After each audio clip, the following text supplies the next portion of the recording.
and further strengthened, despite the narrative which I referred to. Okay. So the politics of the situation is quite important even to the economic discourse, and you balance both pretty well all these years. The issue now is a lot of investors, a lot of people we've been talking to after these decisions are saying, well, these are good steps. We wish they had been taken earlier, but now we'll have to wait and watch, and they're referring to the possibility of elections. 2 quarters away, 4 quarters away, it's anybody's guess. The point really at this stage is that as far as investors are concerned, they feel that the likely change in the politics of this country may require them to study the situation and continue to be fence-sitters.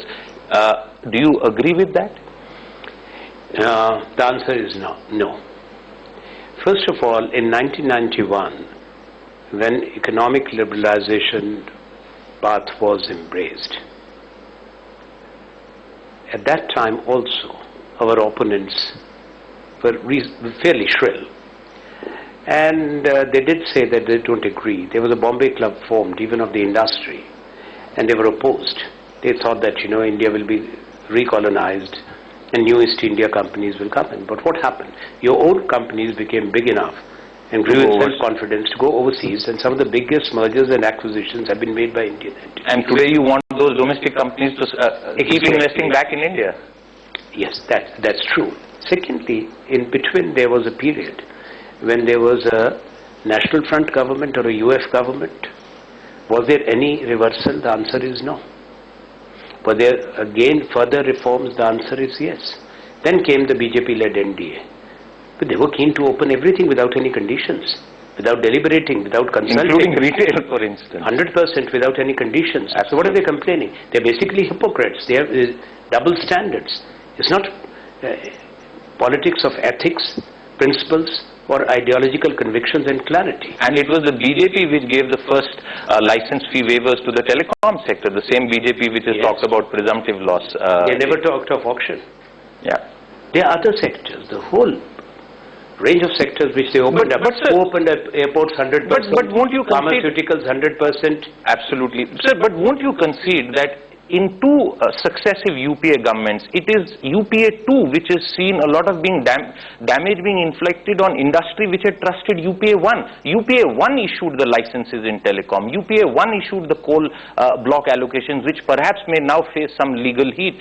It is the UPA which was responsible for defending its own decisions. It completely failed. And that is why foreign investors are running scared. I am one person who is known for calling a spade a spade. Absolutely. Now, how can anybody say that all the decisions which were made in UPA 1 were wrong? It's struck down, sir. You said you were calling a spade, so do that. Let me tell you, I don't agree with some of the decisions. And I'm afraid that when there is a trial on and you take a final view at the highest level in the judiciary, that would in future be a fit case for mistrials also. How can we do that? How can every policy decision be called into question? You will have nobody taking any decision. You will have a paralysis of the system, of decision making, of governance. It cannot happen. It must not be allowed to happen. Everybody is not doing something which can be questionable. People in office have to take decisions. If you are questioning every signature taken, decision taken 20 years ago, asking retired civil servants who are in their 70s or 80s to come back and, you know, tell exactly what they did on what issue, on what note, means this is going too far. This is not how systems work. And those who are asking these questions, I'm afraid to say if their predecessors are asked that what judgment did you give 20 years ago, what were the arguments? I won't remember. So how are we creating an environment of suspicion, of distrust? Everybody in this country is not a bad man or woman.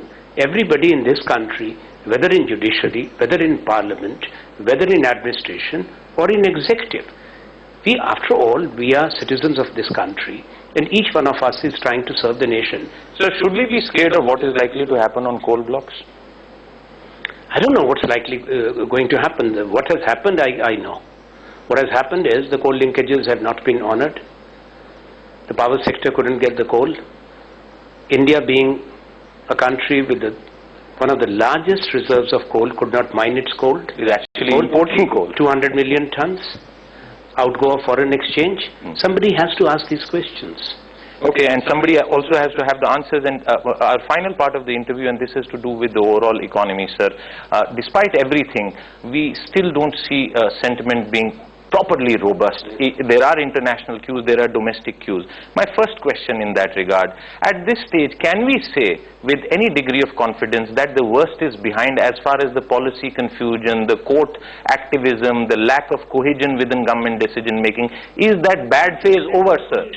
You see, the entire atmosphere got vitiated, where even good people, well-meaning people, were hesitant to take a decision, that when every decision is called into question, when every word is disputed. You had to push your officers to take decisions?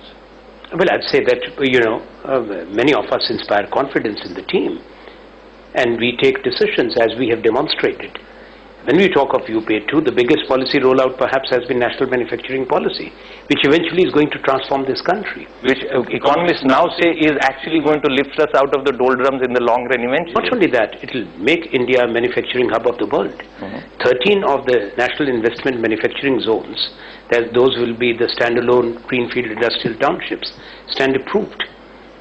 Not too many will come up, but 13 new cities coming up, dedicated to manufacturing, but they'll also have the downstream social infrastructure.